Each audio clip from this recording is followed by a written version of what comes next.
Hello friends, welcome back to my channel. कैसे हैं आप लोग? आई होप आप बहुत अच्छे होंगे और सेहतमंद होंगे और आप लगातार मेरी वीडियो के साथ भी बने हुए होंगे। दोस्तों, आज की वीडियो में हम सीखेंगे बजट बनाना। मेरे कुछ सब्सक्राइबर हैं जिन्होंने मुझे रिक्वेस्ट किया है कि आप कैसे मंथली बजट बनाती हैं, थोड़ा उसका कोई बेसिक जो रूल होता है, क्या होता है, उसको थोड़ा हमारे साथ शेयर करिए। हमें इसमें कौन कौन सी कैटेगरी बनानी चाहिए और कैसे इस बजट को मेंटेन रखना चाहिए। तो आज की वीडियो बहुत इंपॉर्टेंट है, तो वीडियो के अंत तक ज़रूर बने रहना। और अभी तक आपने चैनल को सब्सक्राइब नहीं किया है तो आपसे एक नम्र निवेदन है, सब्सक्राइब कर लीजिए अपने इस चैनल को और बेल आइकन को भी ज़रूर प्रेस कर दीजिएगा ताकि ऐसी इंटरेस्टिंग वीडियो की नोटिफिकेशन आपको मिलती रहे।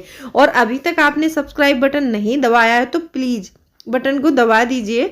और ये सब्सक्राइब करना ना बिल्कुल फ्री है, इसका कोई भी चार्जेस नहीं लगता है आपको और आपके फ़ोन का भी कोई नुकसान नहीं होता है। तो प्लीज़, अगर मेरे वीडियो इतने पसंद आते हैं आप लोगों को, आप लोग कमेंट करते हैं बहुत अच्छे अच्छे, तो मुझे बहुत अच्छा लगता है। तो इसीलिए आप मेरे चैनल को सब्सक्राइब भी करिए।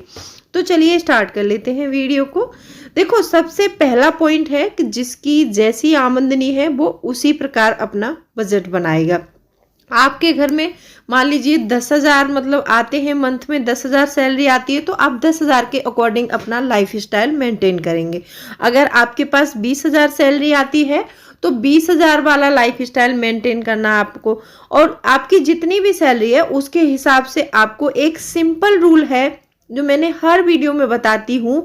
अगर आप इस तरीके से अपना बजट बनाती हैं तो आपका बहुत अच्छा घर चलेगा, बहुत स्मूथली घर चल जाएगा आपका और आपकी अच्छी खासी सेविंग्स भी हो जाएगी।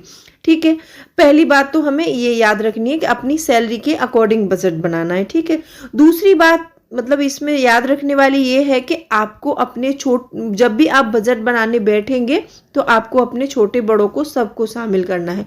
उस छोटे बड़ों को शामिल करने का रीज़न ये होता है कि जैसे किसी को किस चीज़ की नीड है वो सब आप पूछ सकते हैं और आप सब मिलकर और सोच समझकर बजट बनाना बहुत ज़रूरी है।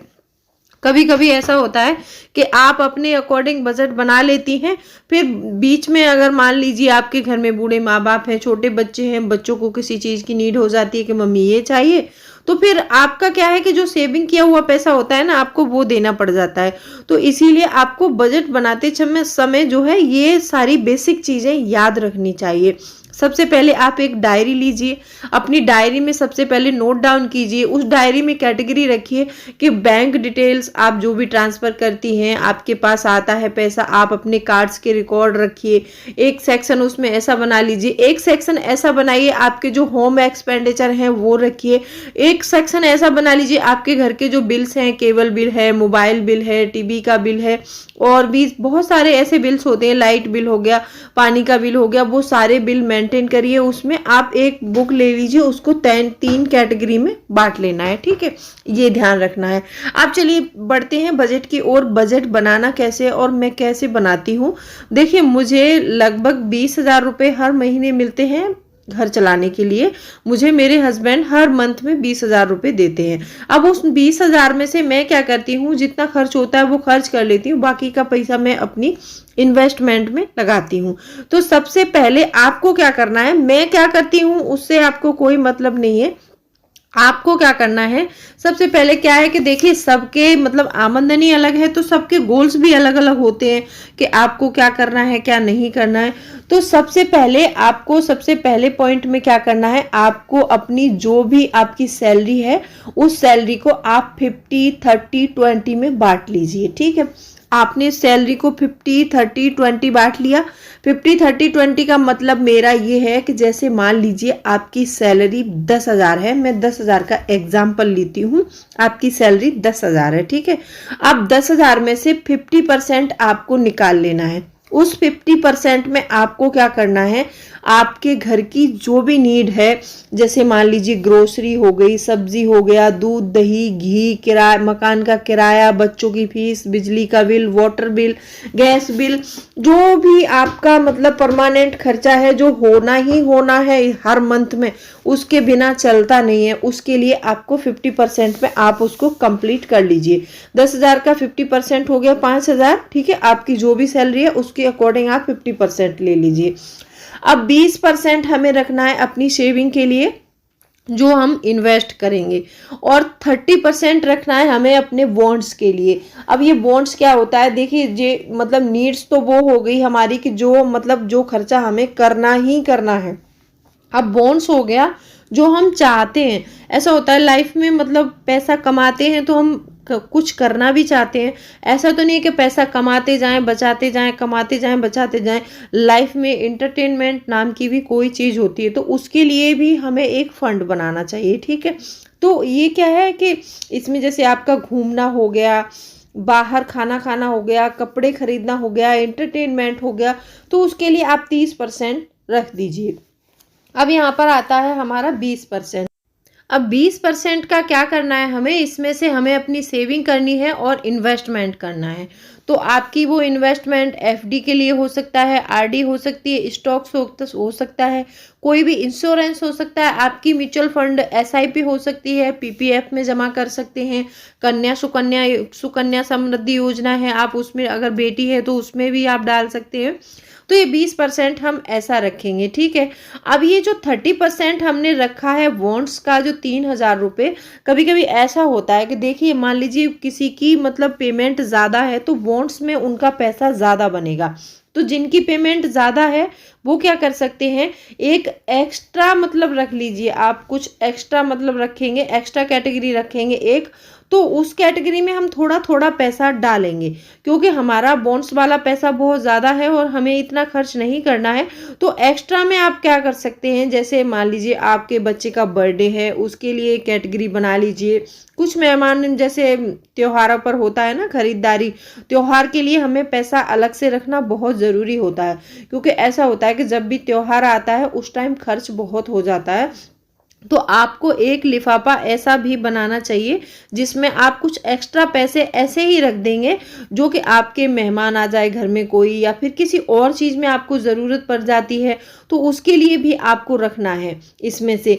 और जैसे मान लीजिए 20-30% दिया है तो यहाँ पर आप इसको 15% कर लीजिए। 15% आपने घूमने फिरने में और अपने कपड़े वगैरह लाने में कर लिया, और यहाँ से जो 15% पैसा बचेगा ना, आप उस 15% में से 7% एक्स्ट्रा में रख देंगे, और 7.5% या फिर 7% जो भी बचता है उस पैसे को आपने एक इमरजेंसी फंड के रूप में अलग रखना है। इमरजेंसी फंड बनाना बहुत ज़रूरी है। एक मेरी सब्सक्राइबर है जिन्होंने मुझसे रिक्वेस्ट भी की थी कि आप इमरजेंसी फंड बताइए कैसे बनाएं। तो आप क्या कर सकते हैं, जो हमने 30% लिया था, आप इसको 30% को आप 3 कैटेगरी में डिवाइड कर दो। 10% आप रख लो बॉन्ड्स के लिए, और 10% रख लो आप एक्स्ट्रा में, जो त्योहार हो गया, किसी का बर्थडे हो गया, आपको कोई प्रोग्राम करना है घर में, कुछ भी पार्टी करनी है उसके लिए रख लो, और 10% पैसा आप इसमें से अपना इमरजेंसी फंड में डाल दो। अगर आप ये कर लेते हैं तो बहुत अच्छा होगा, ठीक है।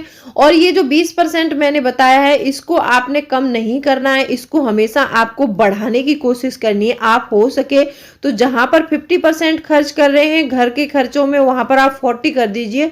इन्वेस्टमेंट वाले अमाउंट जो है आप इसको 30 कर सकते हैं, लेकिन इसको आप 15% करने की सोचना मत, क्योंकि जब भी हम अपना पैसा कमाते हैं हमारी असली कमाई वो नहीं होती है, जो हम बचाते हैं हमारी असली कमाई वो होती है।